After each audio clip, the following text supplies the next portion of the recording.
지난 시간에 우리는 하늘에서 이루어지는 뜻의 방법과 특징에 대해서 살펴봤습니다. 간략하게 정리를 하자면 성부, 성자, 성령 하나님께서 합의를 하시고 그리고 하나의 뜻을 이루십니다. 하나님과 천사들이 하늘 회의에서 하늘의 뜻을 이룹니다. 그러니까 선지자는 하늘 회의의 부름을 받아서 하늘 회의에 참석을 하죠. 그리고 하늘 회의에서 이루어진 하늘의 뜻을 듣고 이해하고 참여를 합니다. 이렇게 뜻을 합하게 된 사람들이 함께 동행을 하게 되죠. 그리고 이 뜻에 함께 찬 사람들이 그 과정을 공유합니다. 그리고 그 열매를 함께 기뻐하게 됩니다. 이것이 지난 시간에 하늘에서 이루어진 뜻의 특징으로 함께 나누었습니다. 오늘은 이 하늘에서 이루어진 뜻이 구체적으로 무엇인가, 그리고 이 뜻이 땅에서 이루어지는 구체적인 방법은 무엇인가에 대해서 살펴보도록 하겠습니다. 에베소서 1장 4절입니다. 곧 창세전에 그리스도 안에서 우리를 택하사 우리로 사랑 안에서 그 앞에 거룩하고 흠없게 하시려고 그 기쁘신 뜻대로 우리를 예정하사 예수 그리스도로 말미암아 자기의 아들들이 되게 하셨으니, 이 말씀에는 창세전이라고 나오는데요. 이 창세전이라는 것은 하나님께서 세상을 만드시기 전이기 때문에 천사도 없고 땅도 없고 사람도 없을 때였어요. 그러니까 성부, 성자, 성령, 삼위 하나님만 계실 때였습니다. 이때 어떤 뜻을 정하셨다는 거예요. 이 창세전에 삼위 하나님의 회의가 있었습니다. 그리고 어떤 뜻이 결정이 됐습니다. 그것은 무엇이냐면 성부 하나님께서 성자 하나님을 세상에 보내신다는 거예요. 하나님께 보냄을 받은 하나님의 아들, 그러니까 이 성자를 그리스도라고 이야기를 합니다.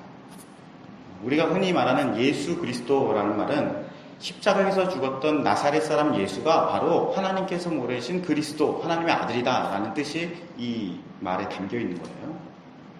자, 그럼 하나님의 뜻이라는 것은 무엇이냐면 어떤 사람들이 있습니다. 그 어떤 사람들이 예수 그리스도로 말미암아 하나님의 아들이 되는 것, 이것이 계획이라는 거예요. 사람이 하나님의 아들이 된다는 것은 본래 사람이 태어난 이 모습보다 훨씬 뛰어난 생명, 뛰어난 신분, 하나님께 어떤 특별한 의미를 가진 존재가 된다는 그런 의미입니다. 자, 에베소서 1장 8절을 계속 읽어보면요. 이는 그가 모든 지혜와 총명을 우리에게 넘치게 하사 그 뜻의 비밀을 우리에게 알리신 것이요 그의 기뻐하심을 따라 그리스도 안에서 때가 찬 경륜을 위하여 예정하신 것이니, 말이 되게 어려워요. 그런데 쉽게 이야기하면 이겁니다.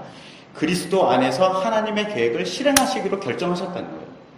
그리스도 안에서 하나님의 계획이 실행된다는 겁니다. 하나님께서 사람들에게 지혜와 총명을 주십니다. 아주 가득 채워주셔서 하늘의 뜻의 비밀이 무엇인지를 이거구나 라고 깨닫게 해주신다는 거예요. 오늘 이 에베소서에 나와 있는 하나님의 회의에서 하나님께서 합의하시고 결정하신 뜻의 핵심은 그리스도를 통해서 그리스도 안에 있는 사람들에게 뭔가 하신다는 거예요.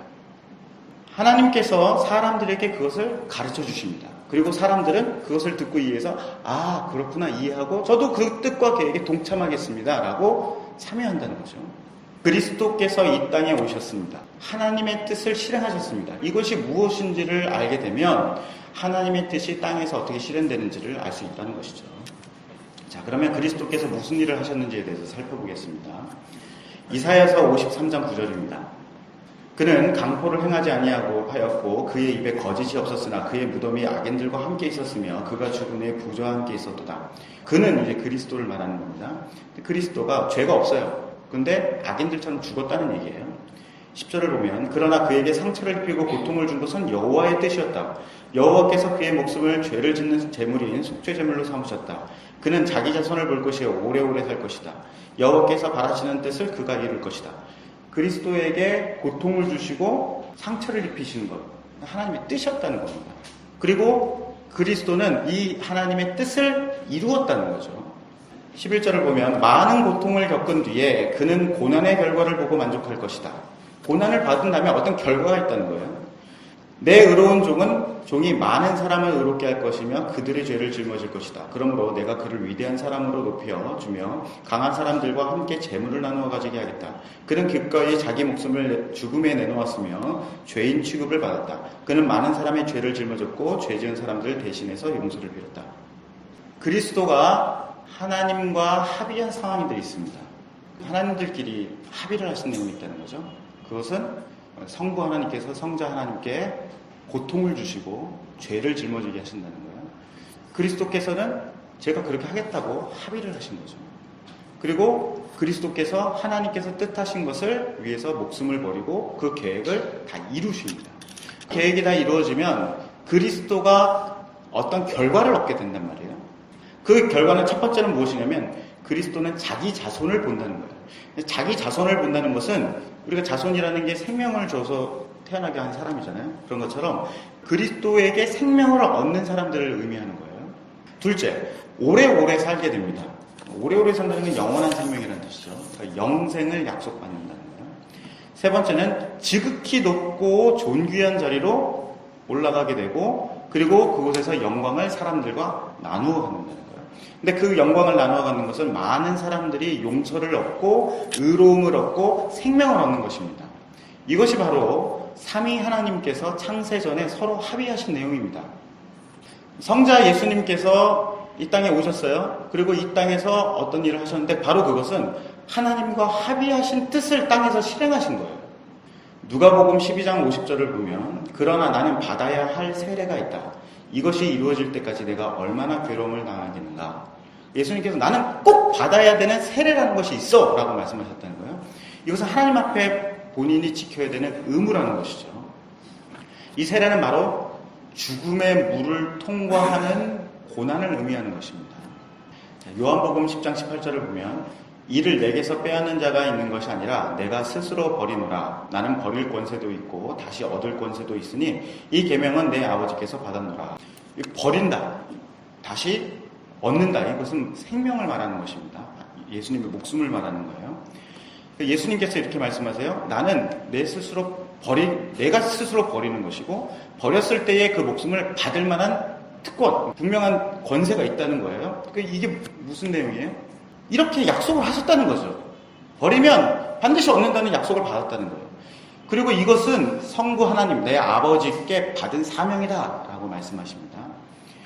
이렇게 상위 하나님과의 합의와 약속이 있었기 때문에 예수님께서 그 약속 안에서 생명을 버리신 거예요.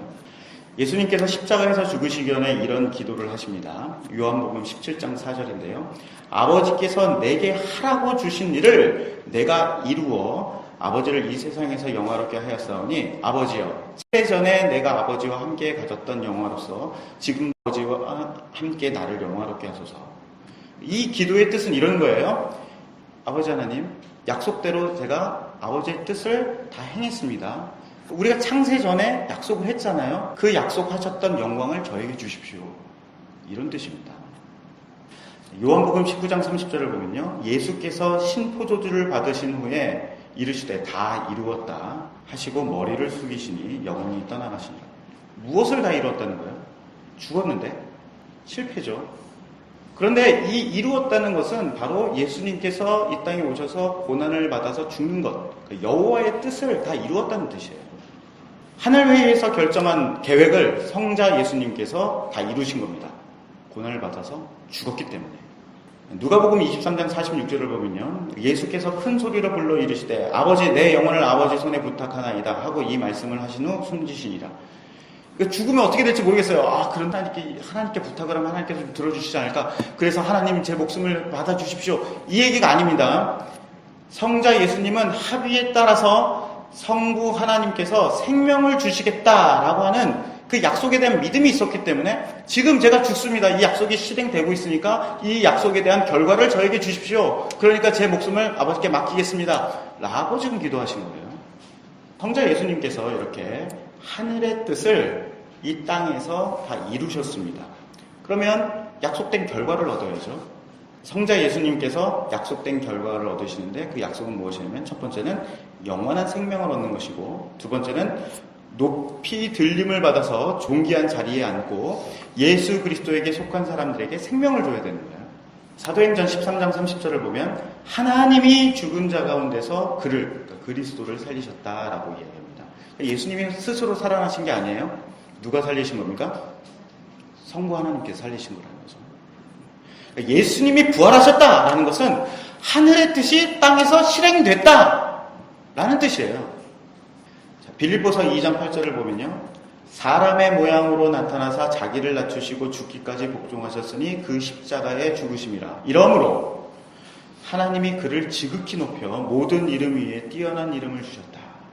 지금 예수님께서 하나님 보좌 우편에 앉아서 세상을 다스리신다라는 것은 하늘의 뜻이 땅에 다 이루어졌다라는 증거라는 거예요. 지금 예수님 어디 계십니까? 하나님 보좌 우편에 앉아 계시죠. 그것은 바로 예수께서 하나님의 뜻을, 그러니까 하늘의 뜻을 땅에 다 이루셨다라는 증거예요. 그 결과로 우편에 앉아 계신 거거든요. 자, 요한복음 6장 37절을 보면요. 아버지께서 내게 주시는 자는 다 내게로 올 것이요 내게 오는 자는 내가 결코 내쫓지 아니하리라. 내가 하늘에서 내려온 것은 내 뜻을 행하려 함이 아니요 나를 보내신 이의 뜻을 행하려 함이라. 나를 보내신 이의 뜻은 내게 주신 자 중 내가 하나도 잃어버리지 아니하고 마지막 날에 다시 살리는 것이라. 내 아버지의 뜻은 아들을 보고 믿는 자마다 영생을 얻는 이것이니 마지막 날에 내가 이를 다시 살리리라 하시니라. 성부 하나님께서 예수님께 어떤 사람들을 보내신다는 거예요. 이 사람들이 이제 너의 사람들이다 하고 보내세요. 그러면 성자 예수님은 성부 하나님께서 주시는 사람들을 모두 받아들입니다. 받아서 안으로 넣는 것이죠.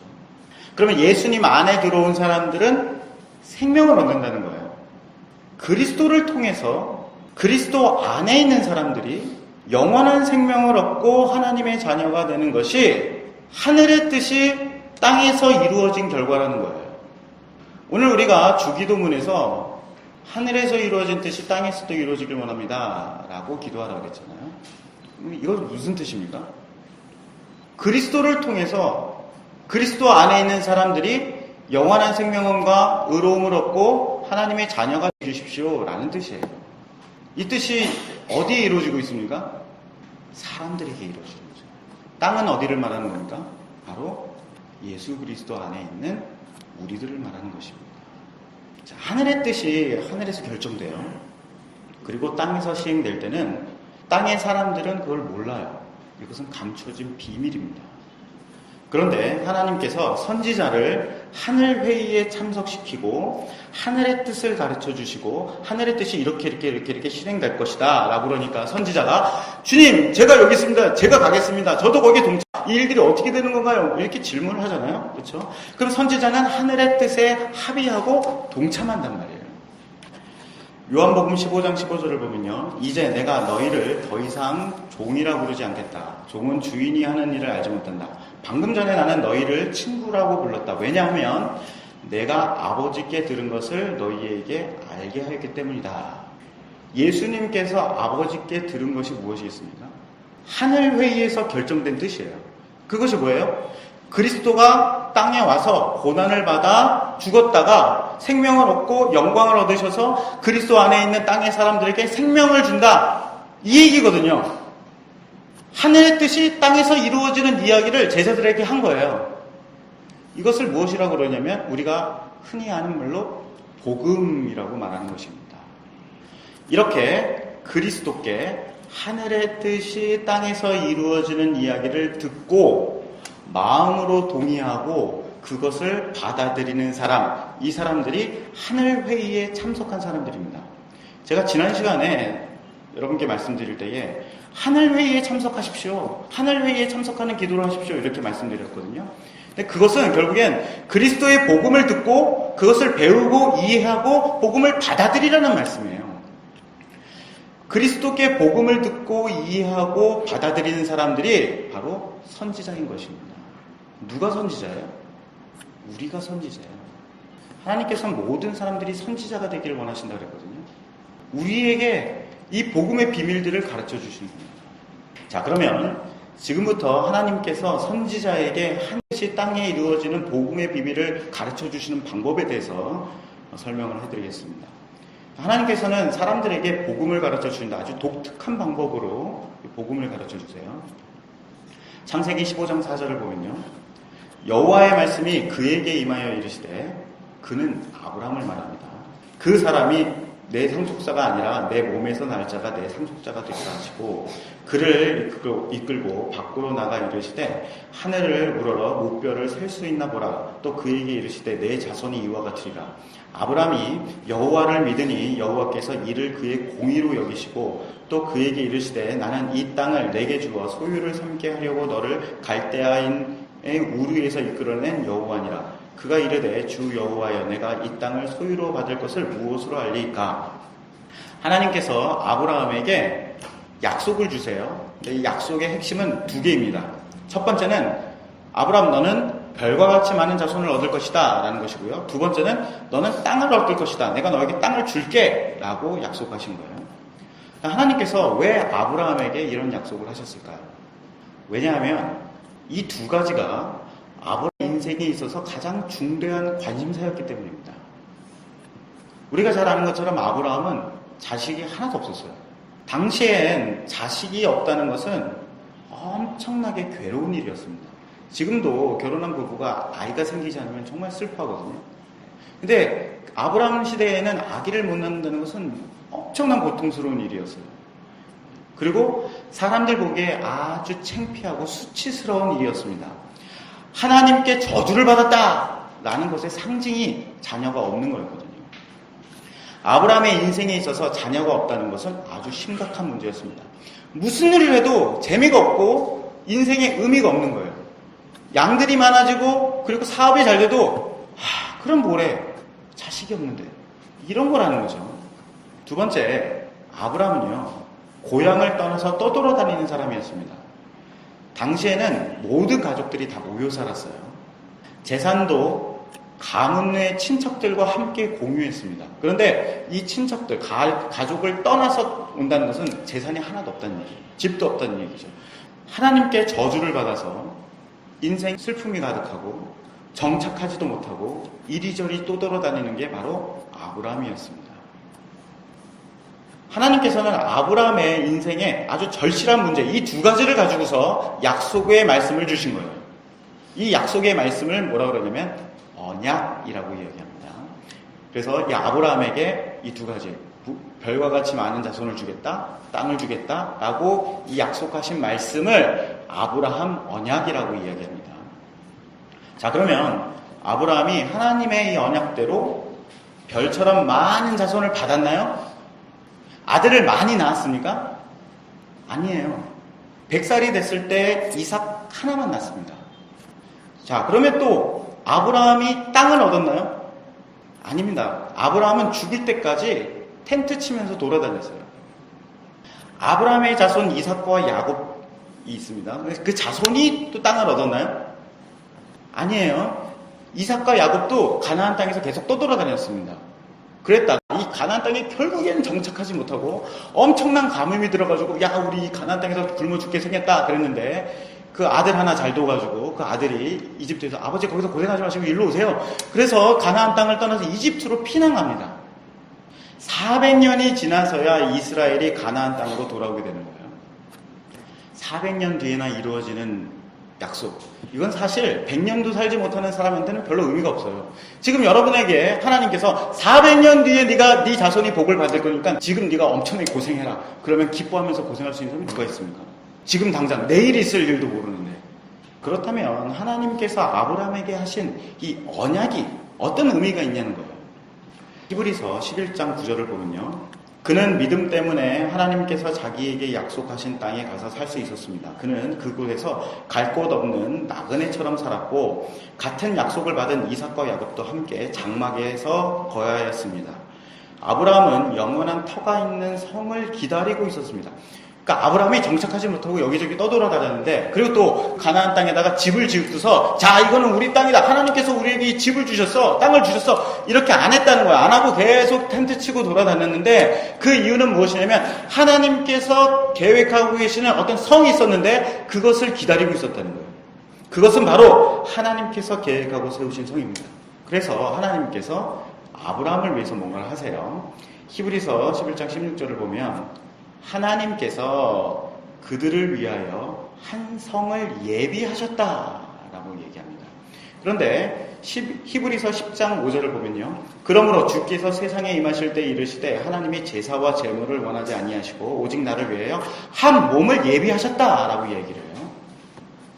하나님께서 아브라함을 위해 한 성을 준비시킵니다. 근데 그 성은 구체적으로 시온성 혹은 예루살렘 성이라고 불리게 됩니다. 그런데 오늘 히브리서 10장 5절을 보면 제사와 제물을 원하지 않는다라고 그랬거든요. 그러니까 땅에 세워져 있는 예배를 드리고 제물을 드릴 수 있는 그런 예루살렘 성을 말하는 것이 아니에요. 바로 하나님께서 계획하시고 아브라함을 위해서 준비하신 성은 무엇이냐면 한 몸, 하나님께서 예비하신 한 몸, 예수 그리스도의 몸을 의미하는 거예요. 아브라함에게 하나님께서 주시겠다고 하는 땅이라는 것은 가나안에 있는 50평짜리 아파트가 아니라 이 땅에 성자 그리스도가 인간의 몸으로 오신다라는 거예요. 그래서 아브라함은 하나님께서 이 땅에 한 몸을 가지고 오신다라는 것을 기대했다는 것이죠. 하나님께서 아브라함의 절박한 상황에 관련된 약속의 말씀을 주십니다. 그리고 아브라함은 그 약속의 말씀을 받습니다. 그 약속으로 인해서 무엇을 보게 되냐면 예수 그리스도의 몸으로 이루어지는 어떤 한 가지를 본다는 거예요. 그런데 그리스도를 통해서 그리스도 안에서 이루어지는 것이 뭐예요? 하나님의 뜻이, 하늘의 뜻이 땅에서 이루어지는 것이죠. 바로 아브라함이 이 약속을 통해서 하나님의 뜻이 땅에서 이루어지는구나, 땅에서 어떻게 이루어지는구나, 그리스도를 통해서 그리스도 안에서 그것이 이루어지는구나 라는 것을 배웠다는 거예요. 자, 히브리서 11장 17절을 보면요. 아브라함은 시험을 받을 때에 믿음으로 이삭을 드렸으니 그는 약속을 받은 자로 돼 그 외아들을 드렸느니라. 그에게 이미 말씀하시기를 내 자손이라 칭할 자는 이삭으로 말미암으리라 하셨으니 그가 하나님이 능히 이삭을 죽은 자 가운데서 다시 살리실 줄로 생각한지라. 비유컨대 그를 죽은 자 가운데서 도로 받은 것이니라. 우리가 잘 아는 것처럼 아브라함이 이삭을 제물을 드리려고 하죠. 자, 근데 하나님께서 너에게 별과 같이 많은 자손이 있을 것이다 라고 약속을 주셨는데 이삭 하나밖에 못 받았어요. 근데 그 아들을 죽이라 그러시는 거죠. 아브라함은 하나님께서 이삭을 통해서 별과 같이 많은 자손을 약속하셨기 때문에 비록 이 이삭이 죽더라도 하나님께서 이 이삭을 살리실 것이다 라고 생각하고 이삭을 죽이려고 했던 거예요. 그러니까 여기 맨 마지막에 나오는 거잖아요. 비유컨대 그 이삭은 바로 무엇이냐면 죽은 자 가운데서 도로 살아난 아들이라는 거예요. 비록 자손은 이삭 한 명뿐이지만 이 이삭, 죽었다가 살아난 아들을 통해서 많은 자손이 생겨난다라는 것을 아브라함이 배우게 된 겁니다. 하나님의 아들 예수 그리스도가 죽었다가 부활하시고 예수님의 많은 자손들이 생명을 얻게 된다. 하늘의 뜻이 땅에서 이루어진다라는 복음을 이해하고 배우게 된 것입니다. 선지자가 하늘회의에 참석해요. 그래서 하늘의 뜻을 듣습니다. 그리고 그렇군요. 저도 거기에 같이 참여하겠습니다. 라고 하는 것처럼 아브라함은 하늘의 뜻이 땅에 이루어지는 이 비밀을 언약이라는 형태로 받은 거예요. 그리고 이 언약이라는 것을 이해하게 되는 것입니다. 그래서 성경은 아브라함을 뭐라고 부르냐면 아브라함은 선지자다라고 이야기하고 아브라함은 하나님의 벗이다, 하나님의 친구다라고 이야기합니다. 왜 선지자가 되고 왜 친구가 돼요? 하늘의 뜻이 땅에서 이루어지는 이 이야기를 듣고 그렇군요 받아들이기 때문에 하나님의 선지자가 되고 하나님의 벗이 되는 것입니다. 하나님의 언약이라는 것이 어떤 것인지 다시 한번 정리해보겠습니다. 하나님의 언약은요, 사람들이 처한 상황에 관련된 것입니다.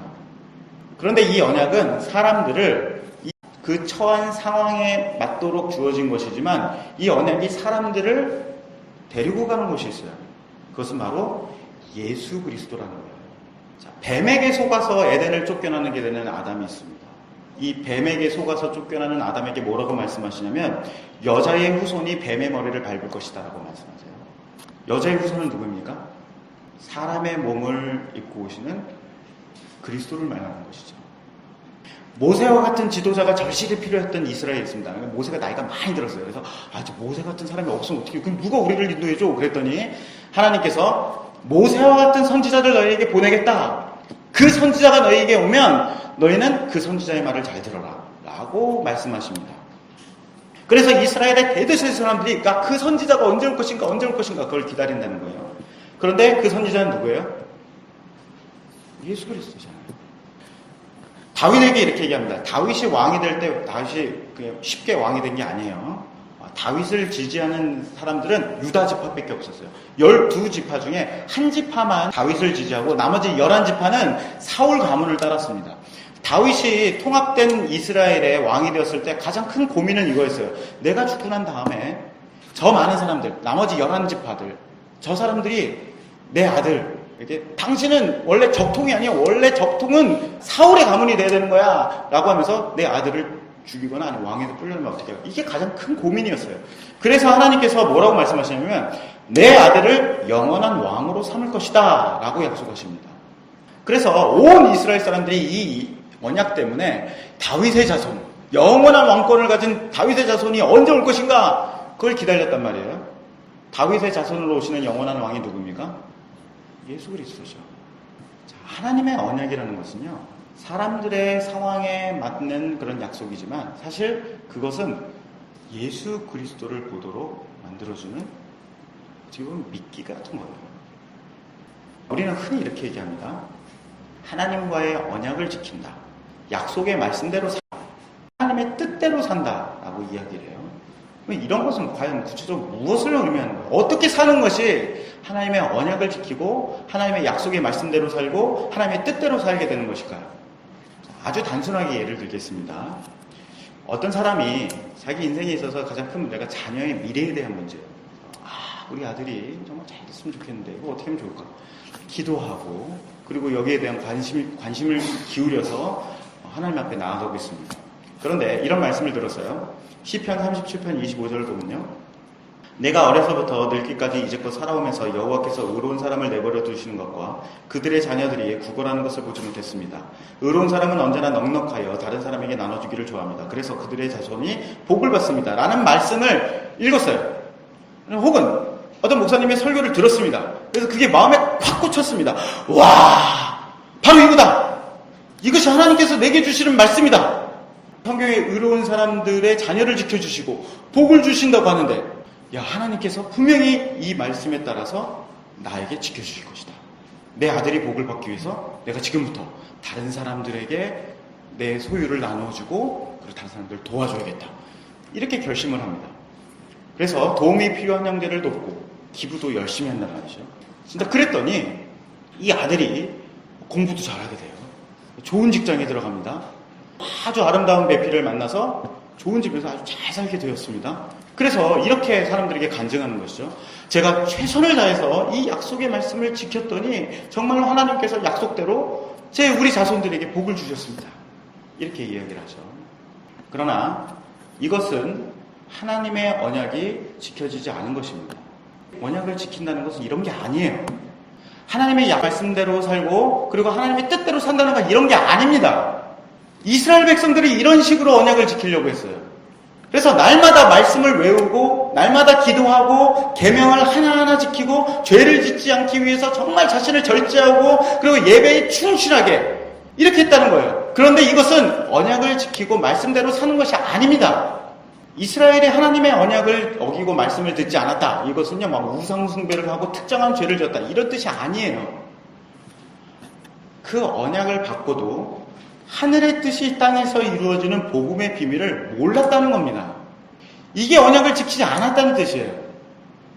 그리스도를 통해서 그리스도 안에서 생명을 얻는 데까지 가지 못한 겁니다. 자, 잘 생각해 봅시다. 아브라함이 하나님의 언약을 받았어요.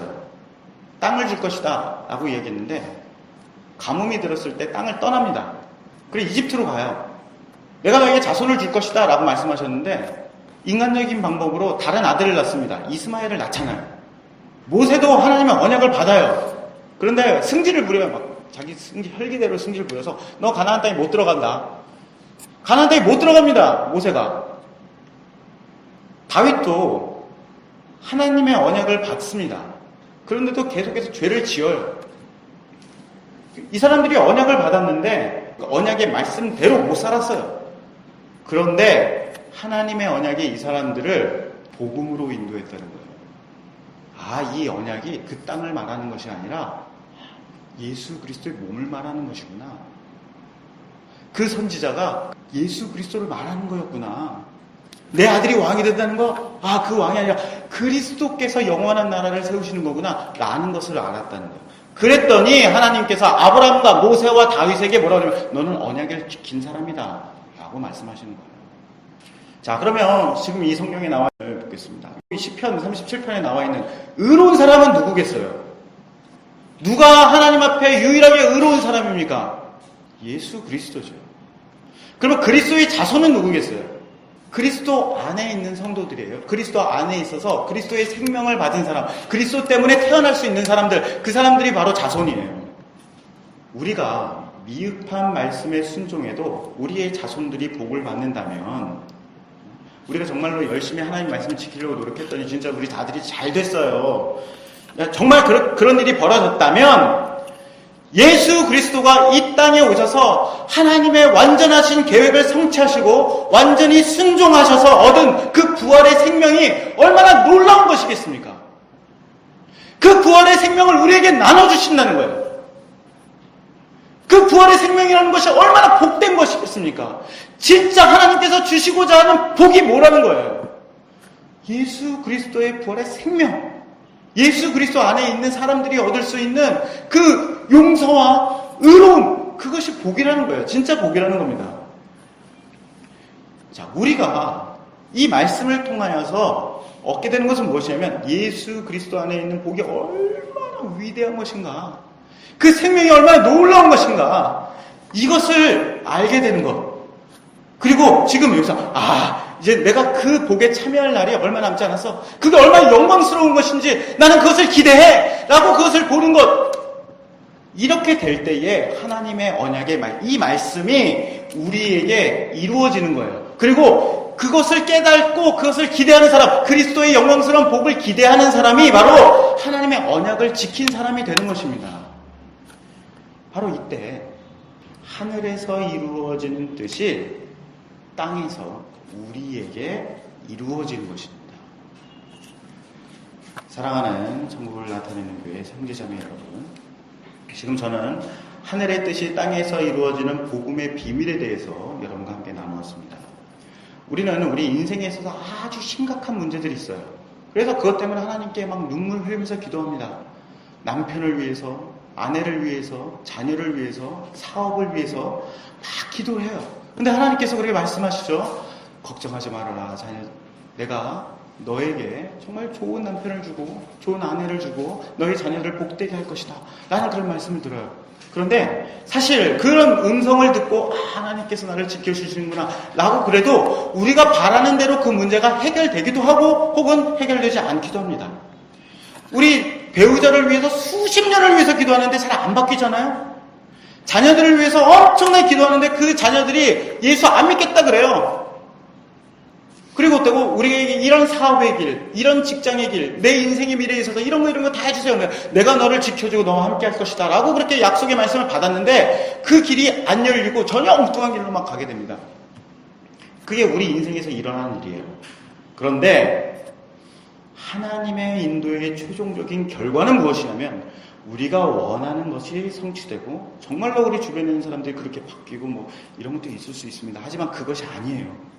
하나님의 인도의 최종적인 결과는 우리가 예수 그리스도에 관한 지식이 넘쳐나고 예수 그리스도께서 우리를 사랑하셔서 하신 그 놀라운 일이 얼마나 높은 일인가, 얼마나 길은 일인가, 얼마나 깊이 있는 일인가, 얼마나 위대한 일인가, 이것을 깨달아서 하나님의 은혜가 우리에게 충만해지는 것, 이것이 바로 하나님께서 우리에게 원하시는 것입니다.